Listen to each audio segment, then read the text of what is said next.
So the objective of the today's class is, or the agenda of today's class is to study how to do the category consolidation.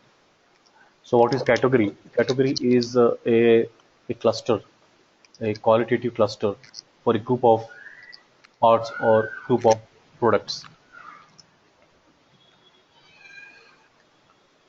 Okay. So in order to study this category consolidation, the variables which are required, and why we require variables is because we need to actually prepare a data. So, and this data request we have to give it to the SQL team, SQL query writers or data analysts. So the kind of variables we require is, we first we have to understand how many category levels are there. So based upon that, so all the category, Hello. yeah, all the category levels we need to, Yes, I have one doubt. yeah. How data comes to the spend analyst I didn't get you. Can you? from client? It is directly from client to the spend analyst or the information team. Yeah. So depends upon what kind of client is. If some client has either what in-house data analyst team, Okay. in-house data analyst team, so they will write the queries and pull the data and give it to you. But but the request, what kind of data, what variables are required has to come from the consultant. Okay. So they might be mature enough, they might not be mature enough. So if they actually give a data and that is actually not meeting the requirements for to do the data analysis, then in that case we have to ask the data from the additional data from the client. Okay. Just a minute.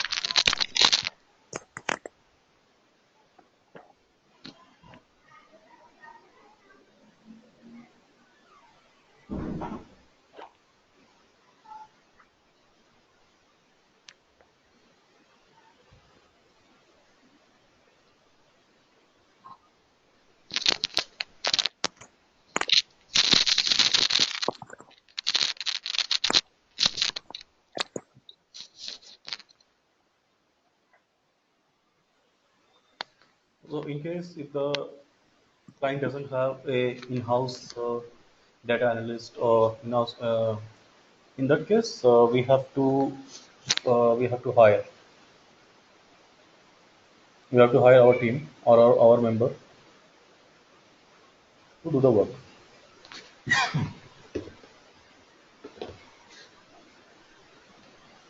And if in case if they have the data analyst team and they're giving the data and the data is not sufficient to do the analysis,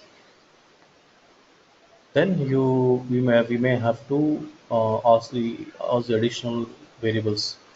Sometimes what happens is client will give you data, but they will sometimes they don't understand what kind of data is required for analysis. Like if there are four levels of coding, category coding, but they give you two levels of category coding. They will not give you the additional two level category coding because in till that time till now they have not used other two category codes and they don't think that that is important to do the analysis. So we need to understand, we need to ask questions to them, we need to probe like a journalist, okay, like a researcher. If you, even if they hand over the data to us, in the case when they have their own data analyst, so even that case also we need to probe. So we should not accept the data blindly.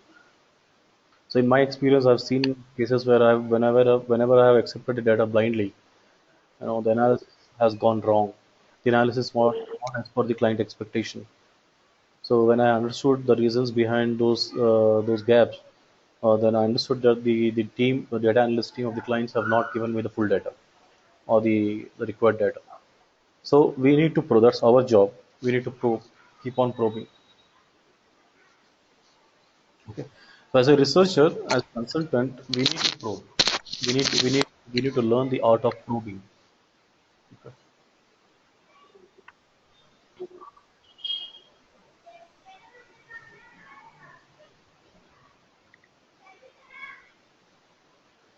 Okay. So we under so as today's agenda is to understand how to do category consolidation and also find an opportunity of savings, cost savings from the category consolidation. Okay, so that's an objective. So first thing we need to understand what kind of data we need to collect. Okay, is from the client or from our side, whatever it is. So we need to include all the categories, all the category levels. That's one thing. Second thing, we need to have a supplier, all the suppliers.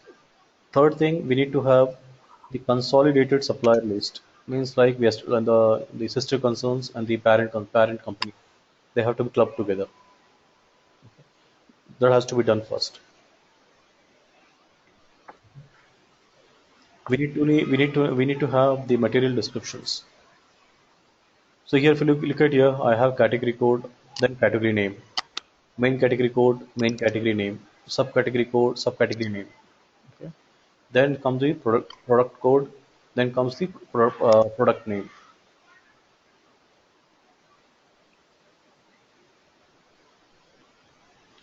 Then if you look at here, what I did is a unique code description. Unique code description. So this is what I have. This is the reason of doing this particular unique coding is sometimes clients may not have a robust coding method. The clients may not have the robust coding method. So each, whereas in the last class we studied about category coding, that how a category code how a product should be unique product. Suppose if you say Britannia Good Day cashew cookies, in the first, if you look at the second row, that's called Britannia Good Day cashew cookies. Let me show you the product. Okay, so this is the product name, Britannia Good Day cashew cookies. Then if I go to the fourth row, this is also called Britannia Good Day cashew cookies. Okay. Okay, both are the same product. Both are same product. If you look at the fifth row, Flavors are different. yeah, Ingredients are different. Butter and cashew. correct. So if you look at this, the size is different. The first case is 250 grams, third case is 162 grams, fourth case is 100 grams. Okay, even though the product name, so this is called, sometimes we can get confused in our analysis if we don't check these things. So how to make this product code unique code? So what I did is I combined the size of the, because here I don't have the size and packets are different. Size is the weight and packets are different. So I am taking that weight and packet. So 250 gram will have a different size, different packet size. So 162 gram will have a different packet size. 100 gram will have a different packet size. So based upon the size, I means the weight of the product and the size and the packet of the product, I am trying to differentiate it. Okay. So like this, I am generating a unique product code. If you look at here, although Britannia Good Day cashew cookies are are same, but if you look at here, the coding is different. 1020 1023 1020 10222, and this is double one 21. This is 20. If you look at the product coding is different, so we need to check whether client's coding is matured enough. Means client is getting how a client is generating a unique product code. Okay, so before, Is it a SAP code, Chris? no, this is not a SAP code. This see, when a vendor implements the SAP, when a vendor implements Okay. SAP in any organization, so they also implement this coding method, coding of the materials. Okay. Okay. Then when they implement the coding of the materials, then it's going to SAP. Okay. So as a consultant, we need to see that that coding which has happened in the SAP is really us or unique codings. That also we need to check. Or is it possible to define a new product coding? That also we need to check. So before going for category consolidation, the two things are important. One is consolidation, which I've already studied in the previous sessions, and second is the category coding. All the levels of category, so all the levels of category should be should have proper or unique coding. Okay, the second thing we need to do. Okay,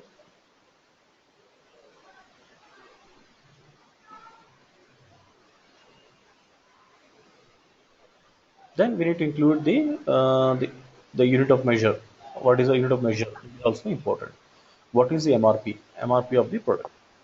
Okay, so have we got any discounts? Are we getting any discount? So those discounts and promotions, discounts, promotion, okay, selling price, and who is a manufacturer. So these all things are important to collect the data before we do the category consolidation. Okay.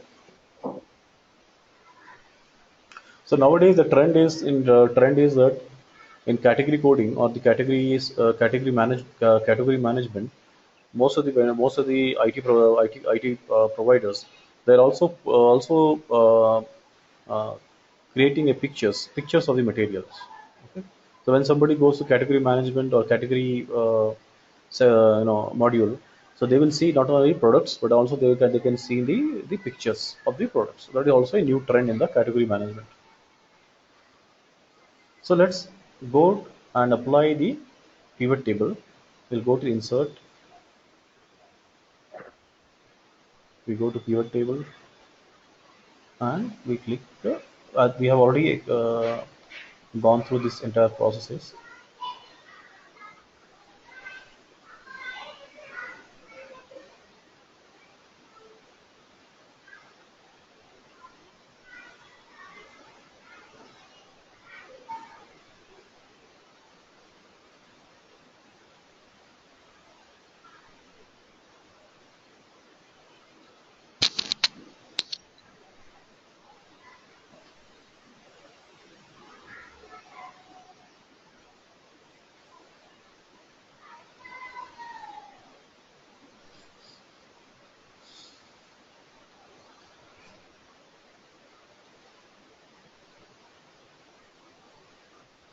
So I'll first go to the category. I'll drop it into the category section. Then I'll go to the supplier or the distributor. Here distributor is called supplier.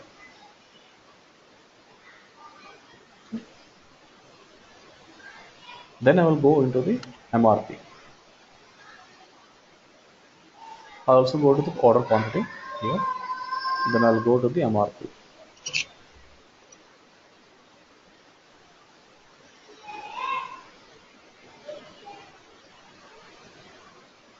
So if you look at here, there is a count. So count. This is when we are dropping this order quantity. It is showing us the count of order quantity, and we're dropping the MRP into the value section. This is showing the sum of the MRP. So what we want here is also the sum of the order quantity. So how to convert count of order quantity into sum of order quantity? So I'll go to the drop down here and click on the drop down. Then I'll go into the value field settings. Then here if you see this in this pop-up window, there is option right now it is showing count. So I have to convert into sum. So I click this sum and click OK. Then if you see this is converting into sum. So we need, so what this report is suggesting us for the category baby needs. Okay, there are how many vendors, how many distributors? If we count it, almost 11 distributors. Okay, 11 suppliers. Then if I go to bath and body, see how many suppliers are there. There are almost 23. 25 suppliers, Okay. right? So we are seeing that for each category we have a multiple, a big pool of vendors, catering or supplying those particular category. So here if you go look food and drinks, 27. So hardly if you look at, let me do one more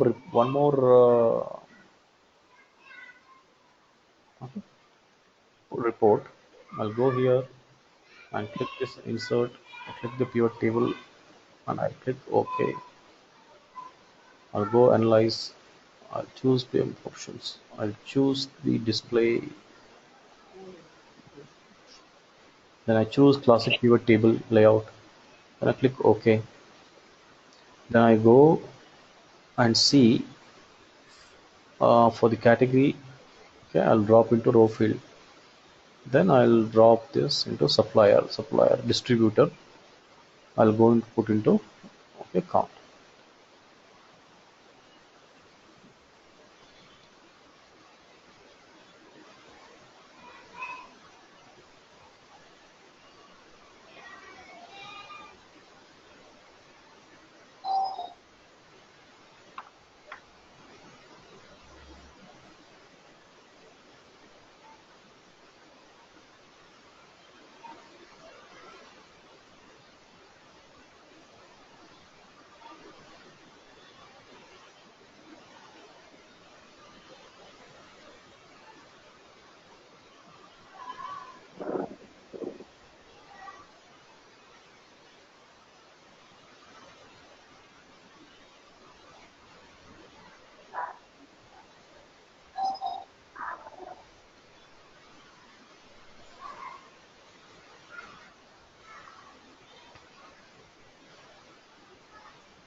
Okay, so my second question is why we have so many distributors for one category.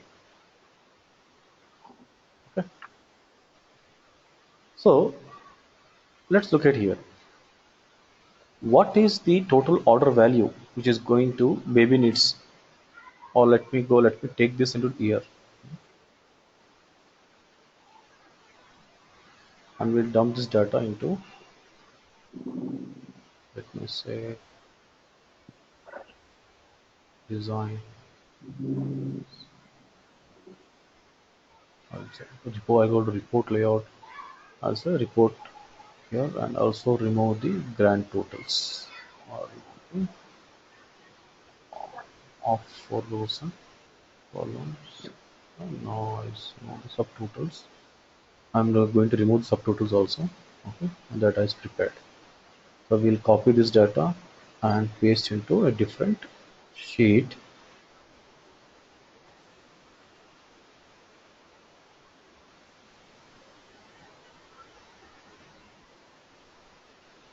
Now our report is ready.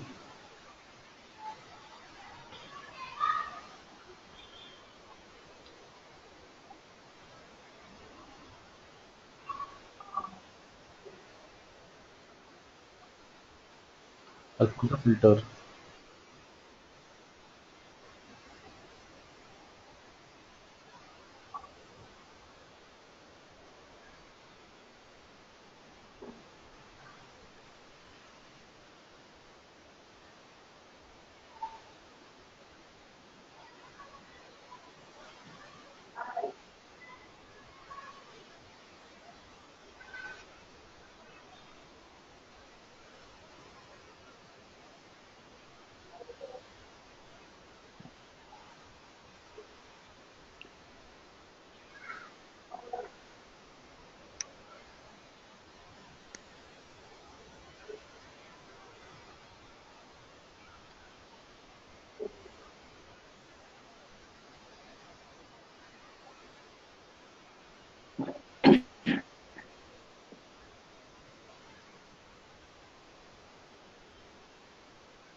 Just second, Hello. second.